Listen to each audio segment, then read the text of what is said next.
Ouh, excellent. Pause boisson. Good. Ça me donne soif tous ces chiffres. Bah ouais.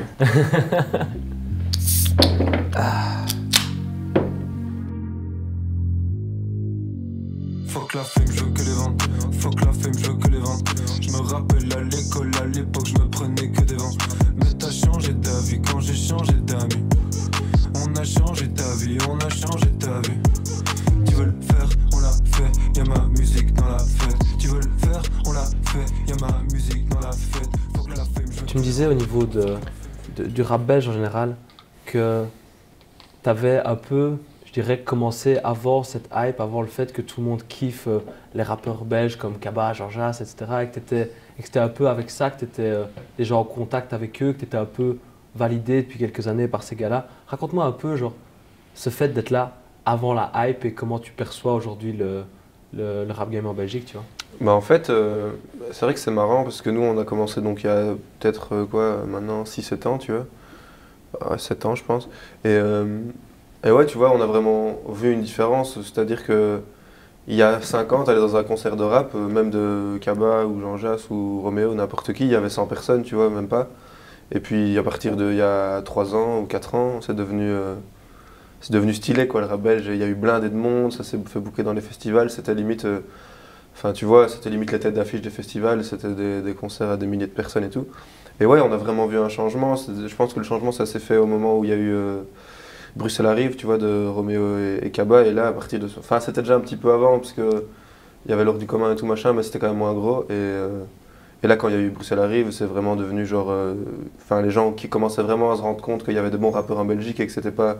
qu'il n'y avait pas que les Français et tout qui étaient forts, tu vois, parce que... Au départ, c'était ça, quand les Belges ils écoutaient beaucoup plus les Français, en fait, tu vois.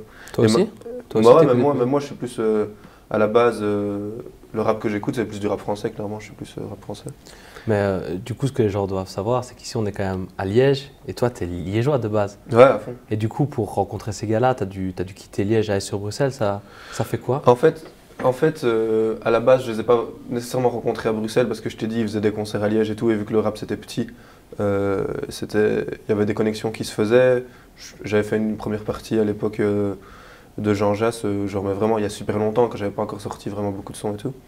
Et là, on s'était tous un peu rencontrés et tout. Mais sinon, ouais, pour vraiment le côté un peu se lancer vraiment dans le rap, nous on a décidé de monter à Bruxelles parce que on avait des opportunités là-bas. Il y avait Phasm qui nous avait proposé qui avait proposé à Hésitable de faire un projet dans un studio, alors que nous, pendant des années, on a enregistré dans la chambre de Slider, mon pote, et c'était une qualité vraiment, on va dire, de débutant, tu vois. Et là, on est passé directement dans un studio pro à Bruxelles et tout. On avait plein d'opportunités, on avait des concerts là-bas, on a commencé à avoir plein de connexions avec plein de rappeurs là-bas. Donc on s'est dit, en fait, c'est quoi, au lieu de monter à Bruxelles tous les week-ends en train, on va prendre un appart là-bas et on va essayer de se lancer à fond dans la musique, tu vois, parce que c'est un peu aussi à ce moment-là où on s'est dit, vas-y, là, on essaie vraiment de, au moins un peu tous les jours, faire de la musique et un peu essayer de commencer à le voir un peu plus qu'un hobby, et c'est vraiment de faire un truc un peu travaillé, tu vois. Ouais. Et ça, le fait d'aller à Bruxelles, ça a beaucoup aidé parce qu'on va pas se mentir, surtout à ce moment-là, même si maintenant ça commence un peu à bouger à Liège, mais à l'époque où on rappait il y a 5 ans, il n'y avait pas beaucoup de rappeurs, il n'y avait pas beaucoup de studios, il n'y avait pas beaucoup de concerts. Et puis les concerts, on les faisait déjà tous en vrai, tu vois. Que ce soit Cultura, Reflector, Ardente et tout, on a déjà fait un Cultura, je crois que j'ai joué 15 fois là-bas, tu vois. Ouais. Donc à un moment, c'était aussi cool d'un peu, tu vois, aller sur Bruxelles et un peu voir d'autres horizons, entre guillemets. Après, tu vois, comme je t'ai dit, Bruxelles, Liège, c'est pas loin en fait. Et c'est pas comme si j'habitais à Los Angeles et que je partais à New York et que je devais prendre 10 heures d'avion, tu vois. En vrai, je prenais 45 minutes le train, j'étais toujours blindé à Liège avec mes potes. Et c'est juste que pour le son, ça s'est plus concentré sur Bruxelles depuis 4-5 ans, quoi, clairement. Je voulais aussi un peu parler avec toi de la différence entre les villes, mais de ton point de vue. Tu vois, genre, Liège, tu rattaches ça à des souvenirs, à ton enfance. Ça a plus un rapport avec ton inspi. Et Bruxelles, c'est plus, voilà, comme on disait tantôt, c'est la terre d'opportunité, ça. Ouais. Si tu devais un peu comparer les deux, parler de l'influence que chaque ville a eue sur toi. Ben, l'influence, déjà clairement, je vis depuis toujours à Liège, tu vois, même dans le centre et tout, depuis que je suis né. Donc c'est clairement la ville, on va dire, c'est ma maison, quoi, tu vois. Donc ça m'a inspiré pour tout, tu vois, parce que j'y suis depuis que je suis né. Et justement, tu vois, Liège, c'est plus voilà, là où je peux, on va dire, me relaxer ou me sentir bien, tu vois, alors que, enfin, c'est pas que je me sens pas bien à Bruxelles, hein, ce serait bizarre de dire ça, mais, et Bruxelles, ça a plus été une ville, on va dire, ouais, comme tu dis, d'opportunités, de travail. Donc c'était un peu comme, j'avais déjà dit ça dans une autre interview, je pense, que Liège c'était un peu plus la maison et Bruxelles c'était un peu le bureau, tu vois, si on veut voir comme ça. Un dernier verre, je devrais répondre non, non, non. Mais je l'ai pas fait, j'ai tout gâché, ouais, ouais, ouais. Je suis pas comme eux, je peux rien gâcher, non, non, non. Un dernier verre, je vais me cracher. On a eu l'occasion un peu en privé, toi et moi, de parler du succès. Ouais. Et je sais que c'est un concept un peu particulier, tu vois, genre quand on va sur ta page Spotify, on voit quand même que que tu commences à monter, que tu fais des écoutes. Tu me dis que tu montes ton propre label, Bruxelles, terre d'opportunités, c'est génial. Et pourtant, dans une chanson, tu dis si le succès c'est un rapport, je sais pas si je répondrais, c'est ça? Ouais, ouais. Qu'est-ce que tu entends par là? C'est juste que je veux pas avoir du succès à tout prix. C'est-à-dire que j'ai envie de garder mon identité, j'ai pas envie de m'adapter, tu vois. J'ai pas envie de faire des choses que j'aurais pas fait si c'était pas pour le succès, tu vois. Ouais.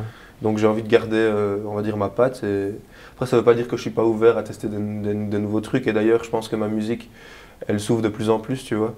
Mais j'ai pas envie d'aller vraiment dans la caricature du type qui veut percer, donc il va faire certains types de sons ou ce genre de choses, tu vois.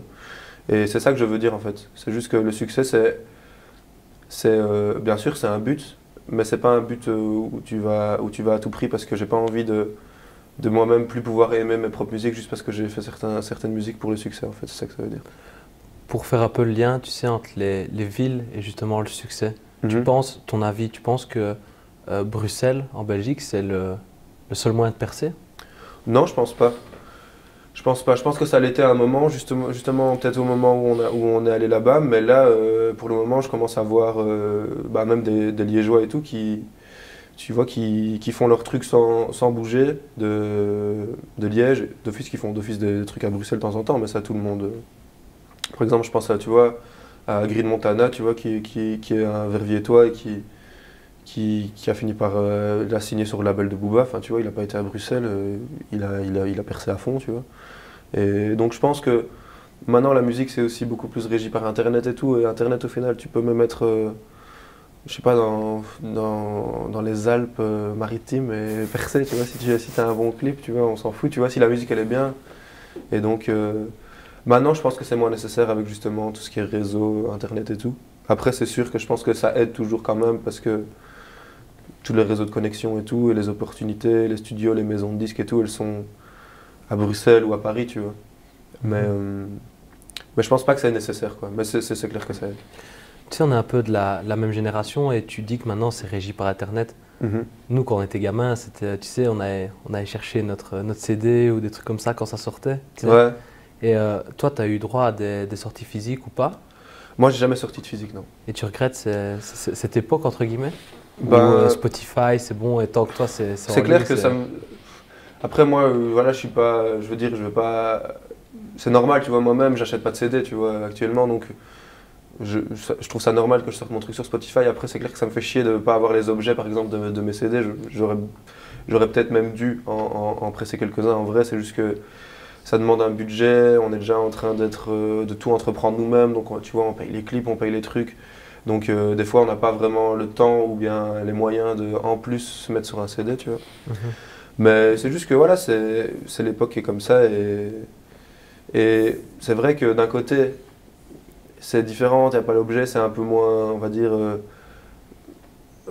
tu vois, c'est moins matériel, mais d'un côté, il y a aussi beaucoup plus de gens qui vont écouter des musiques des artistes, on va dire, comme moi, qui sont moins connus et qui sont émergents, grâce à Internet. Ouais. Donc je ne vais pas cracher sur Internet non plus, parce que je pense que ça m'a aidé beaucoup. Parce qu'au niveau où j'en suis, si je vendais des CD, j'en vendrais 200, tu vois, alors que je fais des centaines de milliers d'écoutes sur Internet. Donc ça nous aide plus que ça nous dessert, à mon niveau en tout cas, tu vois.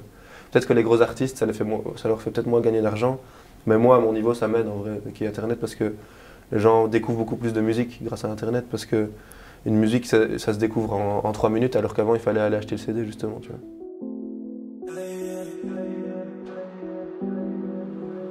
force n'est pas venue seule, n'est pas descendue du ciel. T'inquiète. Ça se passe bien? Ouais. Ils m'ont vendu du rêve. Qu'est-ce qui va pas chez moi? Qu'est-ce qui va pas chez moi? Qu'est-ce qui va pas chez moi? Qu'est-ce qui va pas chez moi? Viens, on les laisse. Dans plusieurs interviews, tu parles de yeux gris, tu vois. Ouais. Et tu dis, je sais pas si beaucoup m'aiment, mais peu me suivent. Et alors je voulais aborder ça avec toi dans justement ce côté pote, famille, etc. C'est vraiment des lyrics qui sont attachés au relationnel, tu vois. Donc je me demande, quand tu me dis ça, à quoi tu penses exactement? Ce que ça veut dire, déjà, c'est un clin d'œil sur le dicton qui m'aime me suivre, tu vois. Ouais, c'est juste le fait que quand tu fais une carrière musicale, des fois ça peut t'arriver de te sentir isolé par rapport aux gens avec qui t'es et tout. Et voilà, c'est ça que ça veut dire. Après, je pense que c'était aussi une certaine période, parce qu'en vrai, maintenant, je pense que je le ressens un peu moins, parce que je suis quand même fort soutenu et tout par les gens, tu vois. Mais ouais, des fois, tu peux te sentir. Enfin, tu vois, quand t'es vraiment au-delà du truc de ouais, faire des concerts, machin, avoir des gens qui te suivent, mais quand t'es vraiment dans ta période de création et tout, bah, en fait, tu parles de trucs vraiment intimes, tu vois. Et donc ça peut en faire partie. Parce que voilà, des fois, tu peux te sentir isolé ou te sentir seul ou ce genre de choses. Et c'est des trucs qui m'inspirent de parler de ça, quoi. Dans les moments où ça allait un peu moins bien, où peut-être tu as été en galère, où tout s'est pas mis exactement comme tu voulais, tu parles de sentiments peut-être un peu plus isolés. Ouais. Tu as eu des moments où tu as vraiment un peu galéré, où tu as fait fort face à la solitude? Bien sûr, je pense comme tout le monde, tu vois, tu as des moments où c'est plus compliqué et d'office, je pense que ça s'entend dans ma musique parce que j'en parle beaucoup, mais c'est aussi parce que, tu vois, moi, ça m'inspire plus de parler de trucs un peu plus sombres, un peu plus mélancoliques que juste... Enfin, tu vois, même la musique que je fais, la façon dont j'écris mes textes, je fais pas de la musique d'anniversaire, tu vois, on va dire. Ouais. Donc, et pourtant, il y a des trucs que j'adore, tu vois, mais moi, c'est pas ce avec quoi je me reconnais ou dans lequel j'ai envie d'aller. Donc je parle plus de sentiments contrariés ou de trucs d'introspection, en fait, c'est plutôt ça, quoi. Et voilà, donc c'est pour ça que je parle de ça. Et d'office, j'ai eu des moments plus difficiles comme tout le monde, c'est pour ça que j'en parle, quoi. Qu'est-ce qui t'attire dans la mélancolie? Je sais pas, j'ai toujours trouvé ça inspirant, en fait.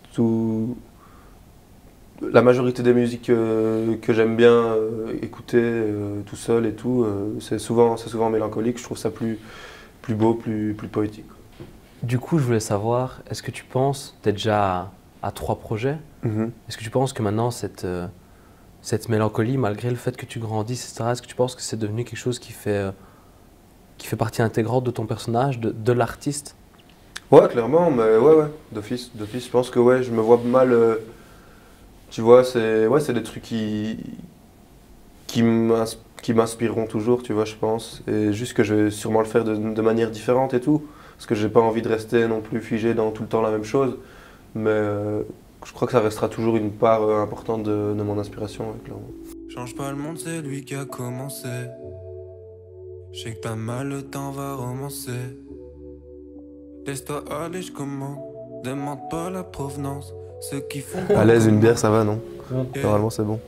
Pourquoi j'essaie d'être sur la vie des camps? Je rigole, la vie des autres. T'es pas mon pote, pourquoi t'as mis l'épaule? T'as mis des droites, t'as mis des gauches. Moi je suis dans une dinguerie, je parle dans ma tête. Depuis mes 15 piges, y'a des problèmes. Tu as quand même commencé, tu disais, il y a quelques années.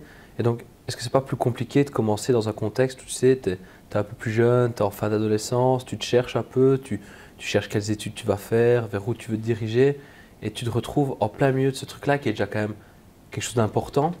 Tu viens rajouter une carrière artistique en plus, tu vois.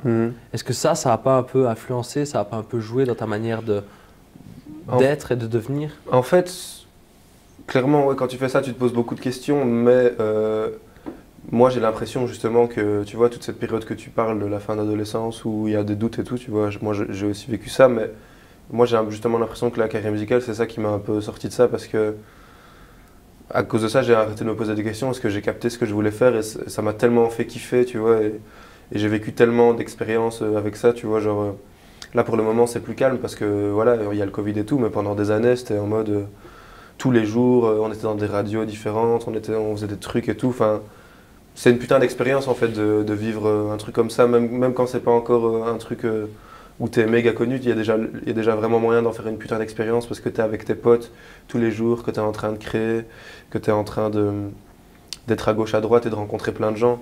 Donc moi ça m'a plutôt justement fait du bien en fait, tu vois, de faire de la musique.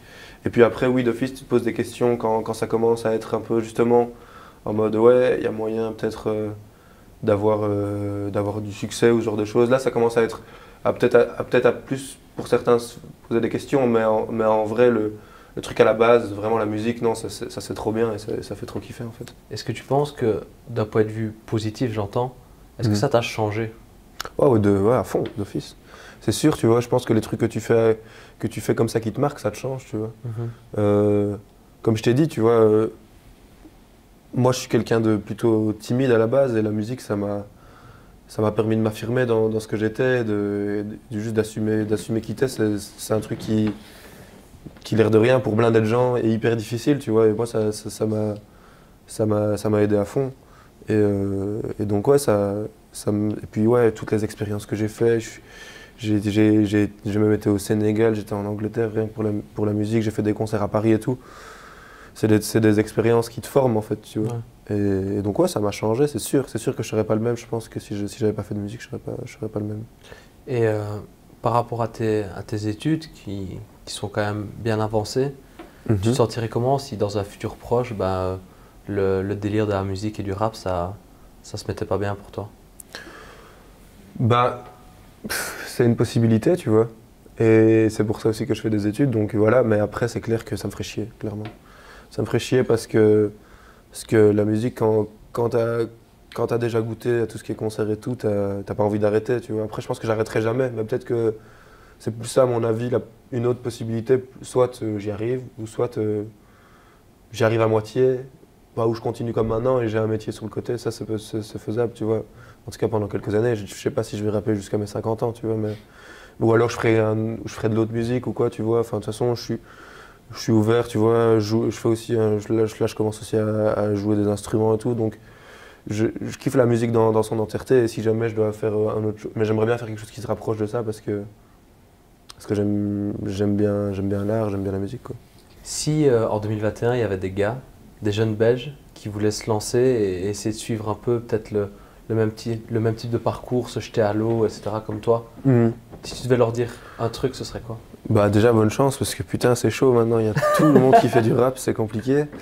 Donc, voilà, je sais pas, après, j'ai pas de conseils en particulier, à part essayer de trouver son propre truc, tu vois, c'est important, parce qu'il y a beaucoup de gens qui essayent de faire ce qui essaie un peu, on va dire, si je veux, enfin, tu vois, de copier un peu, tu vois. Et je pense que l'important, dans n'importe quel style, hein, tu vois, pas nécessairement du rap comme moi, mais même des trucs plus street ou tout ce que tu veux, l'important c'est d'avoir une dose d'originalité, tu vois, et qu'on puisse te reconnaître, tu vois, et que tu ressens pas un rappeur connu, enfin peut-être un peu, ça peut arriver d'office, on est tous inspirés par les trucs, mais il faut que tu aies ton truc à toi. Il y a beaucoup de gens qui l'oublient et qui veulent juste faire du rap parce qu'ils pensent que c'est stylé, parce que les gens vont te kiffer et tout machin, que tu vas être peut-être admiré par des gens, mais si tu le fais comme ça va pas aller déjà. Donc l'important c'est juste l'essence du truc, c'est que toi tu kiffes vraiment le faire et que tu arrives à trouver dans quoi t'es bon, tu vois, je pense, ouais, c'est ça. Franchement, c'était vraiment un plaisir de discuter avec toi et je te souhaite vraiment plein de réussite et plein de succès alors. Vous aussi les gars. Merci. Je sais pas si beaucoup même peuvent me suivre. J'allume un feu split, je revis. On a passé la yeux gris, les soirées c'est des beuveries. L'amour c'est un jeu de piste, les couleurs je les vois pas, à croire que j'ai les yeux gris. Parfois je fixe le vide, Pour mes objectifs, je suis à la réal, mais le film je veux le vivre. Ni qu'un casting de merde, je veux une actrice de rêve avec une plastique de rêve. Si je vois passer Scarlett, je vais pas me gratter la tête. Moi je suis pas Bill Murray, non je suis pas Bill Murray. Mais je suis perdu dans une ville fantôme où même les flics.